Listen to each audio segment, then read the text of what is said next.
ഇന്നിപ്പോൾ ഒരു മഴൻ്റെ ദിവസമാണെന്ന് തോന്നുന്നു. രാവിലെ തന്നെ നല്ലൊരു ചാറ്റൽ മഴയാണ് കേട്ടോ. അധികമായിട്ട് മഴ പെയ്യണമില്ല. എന്നാൽ മക്കളങ്ങനെ മദ്രസക്ക് പോകുമ്പോഴും സ്കൂൾക്ക് പോകുമ്പോഴൊക്കെ പിത്തനാക്കാനായിട്ട് കുട നനക്കാനായിട്ടൊരു മഴ എന്ന് പറഞ്ഞില്ലേ. അപ്പോൾ ഇവിടെ ആണെങ്കിൽ ഞങ്ങൾ മുകളിൽ ഇങ്ങനെ ഷീറ്റ് ഇട്ടതുകൊണ്ട് മുറ്റത്ത് മൊത്തത്തിൽ ഷീറ്റ് ഇട്ടതുകൊണ്ട് നല്ല രീതിയിൽ മഴ പെയ്താലേ ഞങ്ങളെ മുറ്റത്തേക്ക് അങ്ങോട്ട് വെള്ളം വരുള്ളൂ കേട്ടോ.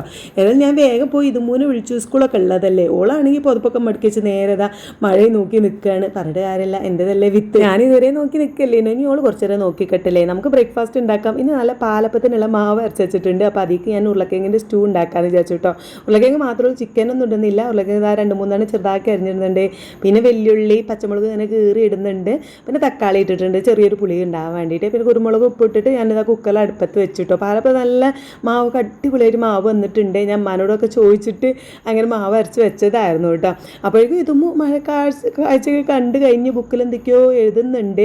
അപ്പോൾ ഇന്നലെ എഴുതാനുള്ളതായിരിക്കും. പിന്നെ ഓർമ്മ വന്നപ്പോൾ എഴുതിയതായിരിക്കും. ഞാൻ പിന്നെ വേഗം അപ്പം ചുട്ട് കറിയൊക്കെ ഒന്ന് റെഡി ആക്കട്ടെ എന്ന് വിചാരിച്ചു. വേറെ തേങ്ങാപ്പാലൊക്കെ ഒഴിച്ചു, മല്ലിച്ചപ്പ് പുതിനൊക്കെ ഇട്ടിട്ട് പിന്നെ ഉള്ളിയൊക്കെ ഇട്ട് തൂമിച്ച് സെറ്റാക്കി വെച്ചിട്ടുണ്ട് കേട്ടോ. കറി ആയാൽ പിന്നെ നമുക്ക് അപ്പം ഇങ്ങനെ ഓരോന്നോരോന്നായിട്ട് ചൂടാം. നല്ല അടിപൊളിയായിട്ട് തന്നെ മാവ് വന്നിട്ടുണ്ട്. നമുക്ക് അരി വെള്ളത്തിലിട്ടിട്ടുണ്ടായിരുന്നു ഞാനൊരു വൈകുന്നേരം. പിന്നെ ഒരു 10 മണിയൊക്കെ ആയപ്പം ചോറും ഇച്ചിരി തേങ്ങയും പഞ്ചസാര ഇട്ട് അരച്ച് വെച്ചു. ഇത്തിരി ഈസ്റ്റ് ഇട്ട് കേട്ടോ. പിന്നെ രാവിലെ എണീറ്റിട്ടാണ് പിന്നെ കുറച്ച് ഈസ്റ്റ് ഇട്ടത്. കാരണം ഒന്നായിട്ട് പൊങ്ങി വന്നാൽ ചിലപ്പോൾ പുറത്തൊക്കെ ചിന്തി എങ്കിൽ അങ്ങനെ മാവ് വരുമ്പോൾ എന്തോ പോലെയാണ്. അപ്പോൾ ഏതായാലും ഇത് അടിപൊളിയായിട്ട് വന്നിട്ടുണ്ട്. പിന്നെ ഓരോന്നോരോന്നായിട്ട് ചുട്ടു. ഇതുമുന്നുള്ളത് മാത്രമേ ഞാൻ ഒരു 3 ചുട്ടിട്ടുള്ളത്.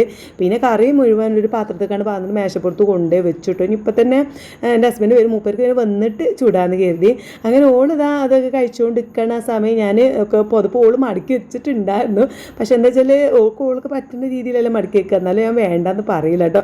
ഓളത് മടക്കി വെച്ചോട്ടെ എന്ന് കരുതി. പിന്നെ ഞാൻ ഒന്നും കൂടി പോയിട്ട് ഒന്ന് റെഡിയാക്കി സെറ്റാക്കി വെക്കുന്നുണ്ട്. ഞങ്ങൾ 3 അവിടെ തന്നെ ഞങ്ങൾ തന്നെ ഉള്ളൂ. എല്ലാവരും ഇവിടെ കിടക്കും. മോളും ഐറൂസ് വരുമ്പോഴാണ് എവിടെയാണ് ഞാൻ കിടക്കുന്നത്, എന്താണ് ഞാൻ കിടക്കുന്നത് എനിക്ക് അറിയില്ല. കാരണം ഐറൂസ് ചെയ്യുന്നപ്പോൾ ചിലപ്പോൾ സോഫയിൽ പോയി കിടക്കും, ചിലപ്പോൾ മോളിൻ്റെ അടുത്താണ്. കാര്യം ഓൻ്റെ ഒരു സ്വഭാവത്തിനനുസരിച്ചായിരിക്കും പിന്നത്തെ കിടത്തൊക്കെ കേട്ടോ. എന്നാൽ വേഗം ഓള് ഫുഡൊക്കെ കഴിച്ച് പ്ലേറ്റൊക്കെ കഴുകി നല്ല സുന്ദരിക്കുട്ടിയായി യൂണിഫോമൊക്കെ മാറി നിൽക്കുന്നുണ്ട്. ഞാൻ മൊക്കനെ കുത്തിക്കൊണ്ട് നിൽക്കുമ്പോഴാണ് എൻ്റെ ഹസ്ബൻഡ് വന്നത് കേട്ടോ. വന്നപ്പോൾ തന്നെ എന്തെന്നിപ്പോൾ നേരെ വൈകിയോ 5 മിനിറ്റ് ലേറ്റ് ആയിട്ടുണ്ടായിരുന്നു കേട്ടോ. ഓളിന്ന് ഞാൻ പിന്നെ മഴ നോക്കി നിന്നിട്ട് എന്താ അറിയില്ല. ഓൾ ഒരു 9:25 ഇറങ്ങല്. ഇപ്പോൾ 9:30 കഴിഞ്ഞിട്ടുണ്ട്. അപ്പോൾ വേഗം വാ, അപ്പോൾ ഞാൻ ഉണ്ടാക്കി തരുമൊന്നുമില്ല എന്നൊക്കെ പറഞ്ഞിട്ടാണ് ഓളപ്പച്ച് നിന്നത് കേട്ടോ. പക്ഷെ പിന്നെ ഓള് ബാഗും തൂക്കി ഇറങ്ങണ കണ്ടപ്പം മുപ്പര് തന്നെ കൊണ്ടാക്കി കൊടുക്കണം. ഞാനിപ്പോൾ ഒരു 10-50 കുട്ടികളെ സ്കൂളിലൊക്കെ കൊണ്ടാക്കി വരികയാണ്. ഇനി അന്യം വേണോ കൊണ്ടാക്കാന്നൊക്കെയാണ് മൂപ്പര് ചോദിക്കുന്നത് കേട്ടോ. ഏതായാലും ഞാൻ ഓളെ കൊണ്ടാക്കാൻ പോയ തക്കത്തിന് വേഗം മൂപ്പർക്കുള്ള ദോശ ഓരോന്നോരോന്നായിട്ട് അങ്ങനെ ചുട്ടെടുത്തിട്ടുണ്ട്. കറി പിന്നെ നമ്മൾ മുഴുവനായിട്ട് മേശപ്പുറത്ത് ആദ്യം തന്നെ കൊണ്ടുവച്ചിട്ടുണ്ടല്ലോ. ഇനി ഞങ്ങൾ രണ്ടാളും ഒരുമിച്ച് അങ്ങോട്ട് ബ്രേക്ക്ഫാസ്റ്റ് കഴിക്കട്ടെ കേട്ടോ. അപ്പോൾ അടുത്ത വിശേഷങ്ങളായിട്ട് അടുത്ത വീഡിയോ കാണാം. ബൈ.